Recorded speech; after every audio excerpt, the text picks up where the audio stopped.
നമ്മൾ ഇന്ന് ചർച്ച ചെയ്യാൻ പോകുന്ന ഈ വിഷയം അത് ഒറ്റയടിക്ക് കേൾക്കുമ്പോൾ തന്നെ വളരെ എങ്ങനാ പറയുക ശക്തമായൊരു ആശയമാണ് മുന്നോട്ട് വെക്കുന്നത്. ഒരുപക്ഷെ പലർക്കും പ്രകോപനപരമാണെന്ന് പോലും തോന്നാം. അതെ, തീർച്ചയായും. നമ്മൾ സാധാരണയായി ഉപയോഗിക്കുന്ന ഇസ്ലാം, മുസ്ലിം പോലുള്ള വാക്കുകൾ യഥാർത്ഥത്തിൽ അത്ര ആധികാരികമല്ലെന്നും ആളുകളെ തെറ്റിദ്ധരിപ്പിക്കുകയും സമൂഹത്തിൽ വിഭജനമുണ്ടാക്കുകയും ചെയ്യുന്നു. ഇതാണിതിലെ പ്രധാന വാദം. ഇതൊരു ചെറിയ വാദമല്ല.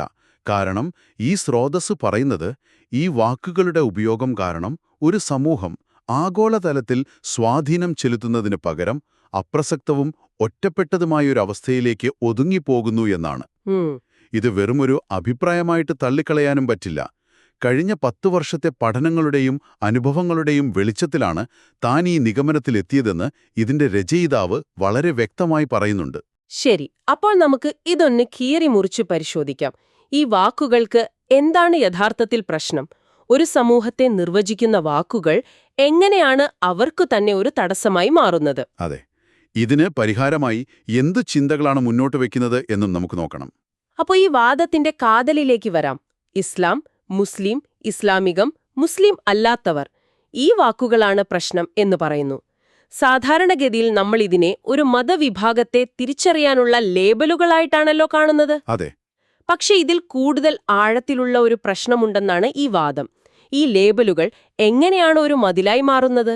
തുടക്കത്തിൽ തന്നെ ഇതിൽ പറയുന്ന ഒരു പോയിന്റ് നമ്മളും അവരും എന്ന ചിന്തയെ മറികടക്കുക എന്നതാണ്. അവിടെയാണ് ഈ ചർച്ചയുടെ തുടക്കം.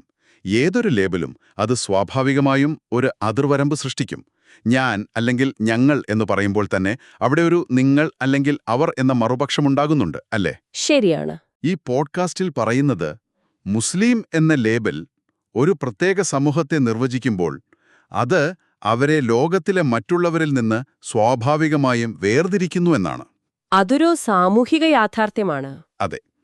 എന്നാൽ പ്രശ്നം വരുന്നത് ഈ വേർതിരിവ് അത് മനുഷ്യരാശിയുടെ പൊതുവായ പ്രശ്നങ്ങളിൽ നിന്ന് അവരെ അകറ്റുമ്പോഴാണ്. അതൊന്ന് വിശദമാക്കാമോ? ഒരു ഉദാഹരണം വെച്ച് പറയാൻ പറ്റുമോ? തീർച്ചയായും.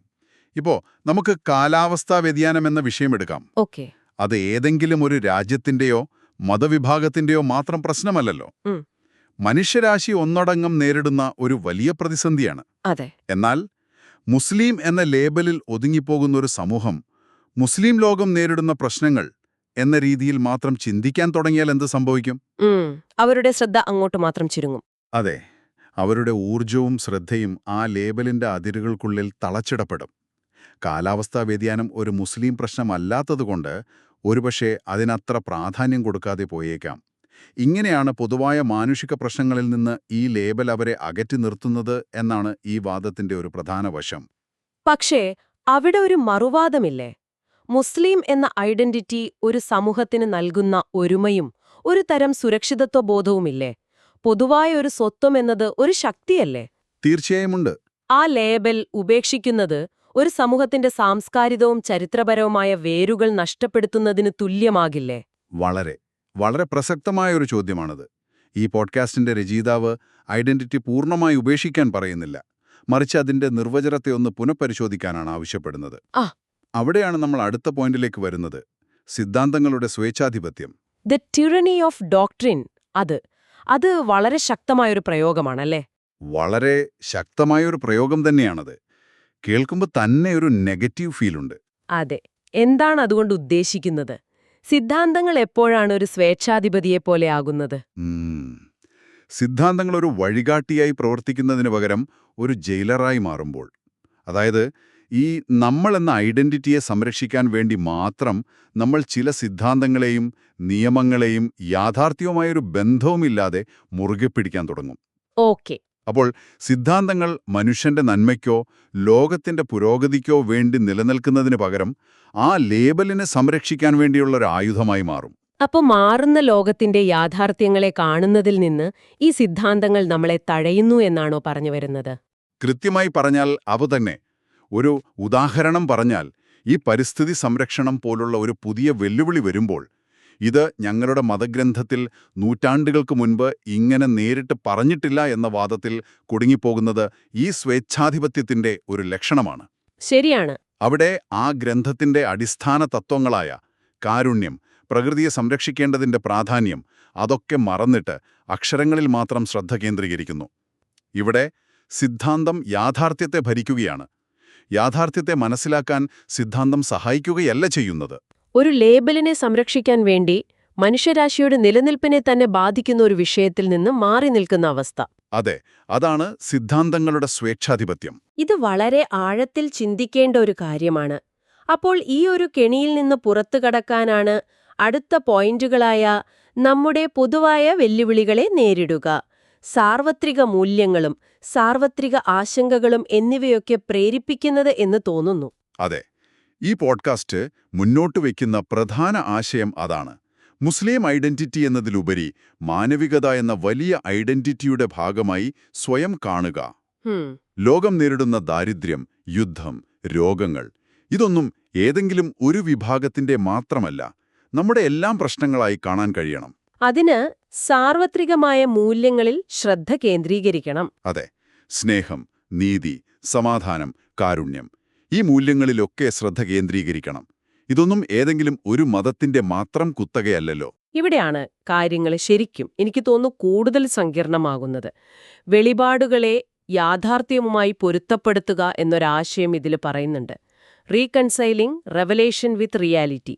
ഇത് പലപ്പോഴും വലിയ തർക്കങ്ങൾക്ക് വഴിവെക്കുന്ന ഒന്നാണ്. അതെ, തർക്കവിഷയം തന്നെയാണ്. ഇതുകൊണ്ട് ഉദ്ദേശിക്കുന്നത് നൂറ്റാണ്ടുകൾക്ക് മുൻപുള്ള ഒരു സാമൂഹിക, സാംസ്കാരിക, ചരിത്രപരമായ സാഹചര്യത്തിൽ അവതരിച്ച വെളിപാടുകളെയും ഗ്രന്ഥങ്ങളെയും ഇന്നത്തെ ലോകത്ത് എങ്ങനെ പ്രസക്തമാക്കാമെന്ന് ചിന്തിക്കുക എന്നതാണ്. അല്ലാതെ അക്ഷരങ്ങളെ അപ്പാടെ പകർത്തുകയെന്നല്ല. അല്ല, ഉദാഹരണത്തിന് അന്നത്തെ കാലത്തെ ചില സാമ്പത്തിക നിയമങ്ങൾ അത് ഇന്നത്തെ ഡിജിറ്റൽ കറൻസിയുടെയും ആഗോള ഓഹരി വിപണിയുടെയും സങ്കീർണമായ ബാങ്കിംഗ് സിസ്റ്റത്തിന്റെയും ഒക്കെ ലോകത്ത് എങ്ങനെ വ്യാഖ്യാനിക്കും? ശരിയാണ്. അക്ഷരം പ്രതി എടുക്കാൻ ശ്രമിച്ചാൽ ഒരുപക്ഷെ അസാധ്യമായിരിക്കും. അതെ, അപ്പോൾ ചെയ്യേണ്ടത് ആ പഴയ നിയമങ്ങളുടെ പിന്നിലെ അടിസ്ഥാനപരമായ ധാർമ്മിക തത്വം എന്താണെന്ന് കണ്ടെത്തുകയാണ്. ഒരുപക്ഷെ അത് ചൂഷണം ഒഴിവാക്കുക, നീതി ഉറപ്പാക്കുക എന്നൊക്കെയായിരിക്കാം. ആ അടിസ്ഥാന തത്വത്തെ ഇന്നത്തെ സാഹചര്യത്തിൽ എങ്ങനെ പ്രയോഗിക്കാമെന്ന് ചിന്തിക്കുന്നതിനെയാണ് വെളിപാടുകളെ യാഥാർത്ഥ്യവുമായി പൊരുത്തപ്പെടുത്തുക എന്ന് പറയുന്നത്. കാലഹരണപ്പെട്ട വ്യാഖ്യാനങ്ങളിൽ കുടുങ്ങിക്കിടക്കാതെ വെളിപാടിന്റെ ആത്മാവിനെ ഉൾക്കൊണ്ട് ഇന്നത്തെ യാഥാർത്ഥ്യങ്ങളോട് സംവദിക്കുക. അതെ, അതിന് ബൗദ്ധികമായ സത്യസന്ധതയും ധൈര്യവും ആവശ്യമാണ്. ആ ധൈര്യം എന്ന വാക്ക് അതിതിലെ അവസാനത്തെ പോയിന്റുകളിൽ ഒന്നാണ്. ധൈര്യത്തിന്റെ പ്രാധാന്യം.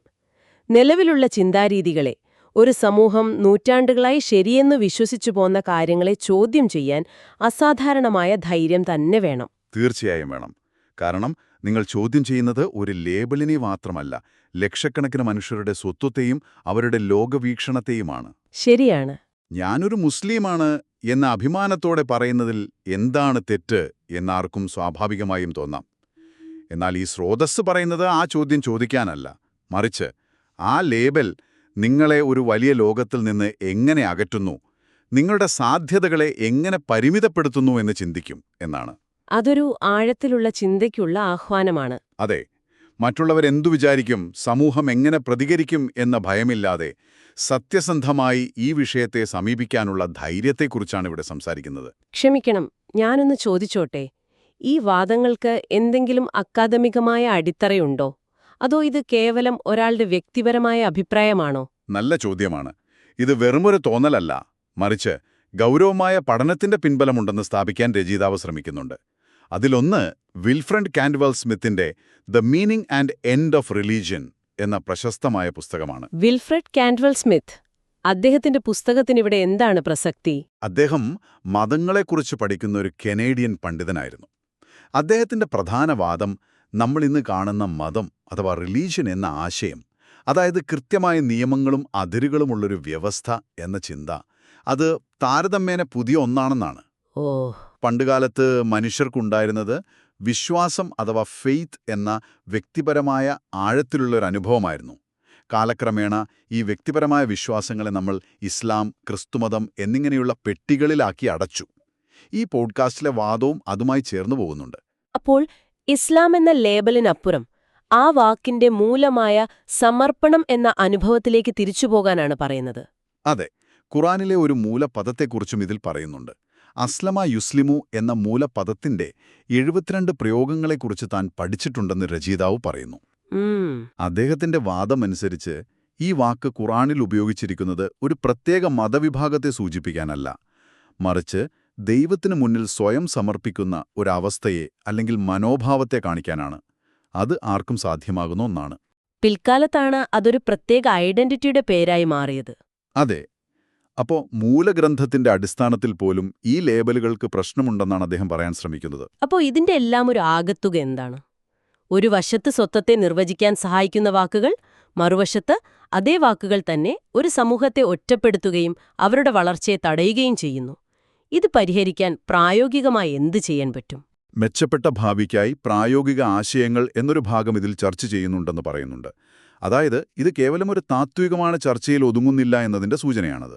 ആ ആശയങ്ങൾ എന്തൊക്കെയായിരിക്കാം?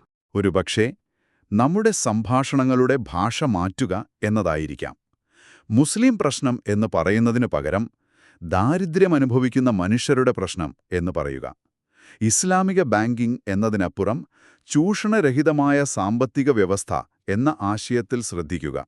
അതായത് ലേബലുകളിൽ നിന്ന് മാറി അതിന്റെ പിന്നിലുള്ള മൂല്യങ്ങളിൽ ഊന്നൽ നൽകുക. അതെ, സംഭാഷണങ്ങളെയും പ്രവർത്തനങ്ങളെയും കൂടുതൽ സാർവത്രികമാക്കുക. അപ്പോൾ ഇതൊരു സ്വത്വപ്രതിസന്ധിയല്ല, മറിച്ച് സ്വത്വത്തെ പുനർനിർവചിക്കാനും കൂടുതൽ വിശാലമാക്കാനുമുള്ള ഒരു ആഹ്വാനമാണ്.